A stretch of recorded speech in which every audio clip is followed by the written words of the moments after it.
Masuuliyiinta Dawladda Hoose ee Degmadda Burco ayaa ku helanaa muddooyinkii u dambeeyay kor u qaadida bilicda magaalada Burco. Wadadani waxa ay ku taallaa bartamaha magaalada Burco, waana wadada halbowlaha u ah magaaladani. Maamulka Degmadda Burco ayaa ka wada soo saarid muuqaal qurux badan oo wadadani yeelato, taasoo ah ahmiyadda ay ka duulayaan maamulka Degmadda Burco. Qaar ka mid ah xildhibaanada golaha deegaanka ee Degmadda Burco ayaa kormeer ku tagay wadadani oo ay ka socoto dheerayn iyo dib u dhis, waana kuwan iyagoo ka warbixinaya.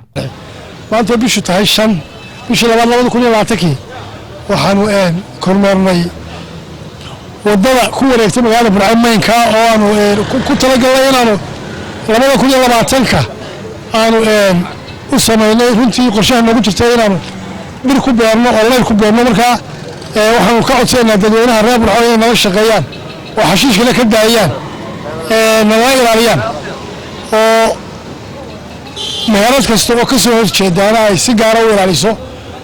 annagu waxaanu isku daynaa inaanu waraabino oo gacantana ku hayno intaan joogno.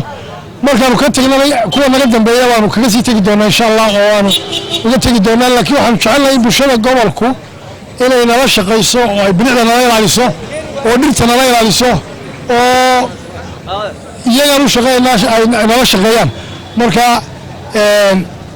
waxaan shaqeynaa cashuurta la bixiyo waxaan wadnaa magaalada ka wadnaa hadii wadooyintii haday tahay bilicda magaalada oo cashuurta aad ku qaaday. marka cashuurtana soo sheegay xildhibaanku waxa weeyaan waa cashuur bixiye muwaadin waxa weeyaan xaq laatiin annagu waxna golo deegaan soo doorto tigaya dhamaatay waqtigu ka dhamaaday. laakiin idinka magaalada iyo wadanka waa idin haraya hal la yaariyo bilicda dhirtaan idin beerina waxa loo baahan yahay in aynu sameeyno insha Allah amnigeeda iyo gurbaanka baawur baa jeeday wala tugu badan yihiin in la yaariyo ay dhirta in lagu shubo waxa xun in laga yaariyo xoolaha in laga yaariyo baabuurta. waxaan leenahay insha Allah bismillaah kariim maalinba karaankayga waxaan qabanay bilicda waynu ku soo kordhinaa idinkoo nagala shaqeeya hadda tin dadweynaha idinka la dhirtan annaga waxa walba noo haray waqtigu waa naga dhamaaday waan ka tageynaa. laakiin muwaadinkii reer Burco ama reer Togdheerow is xasuusta inaan muwaadiniintiin annaga meesha nageyseen idinkoo qaar kale nageyn doontaan.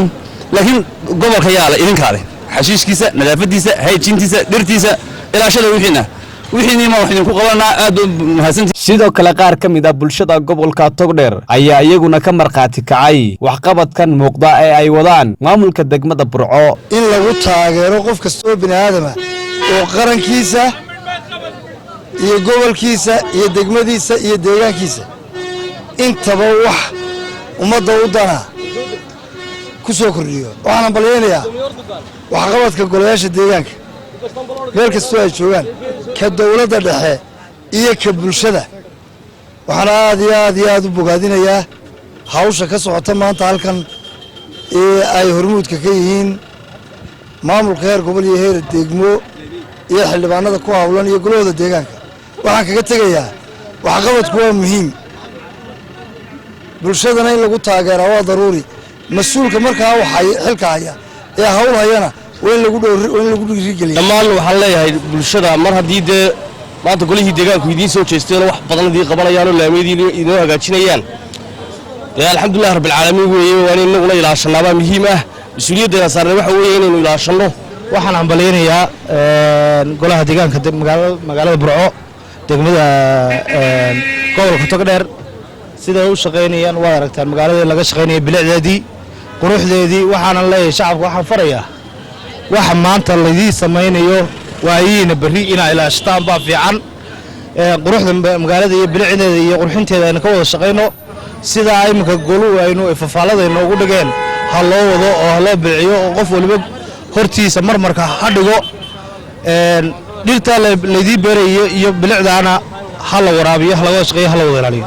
ayaan la Cabdullaahi Jaamac warbaahinta caalamiga SBC magaalada Burco.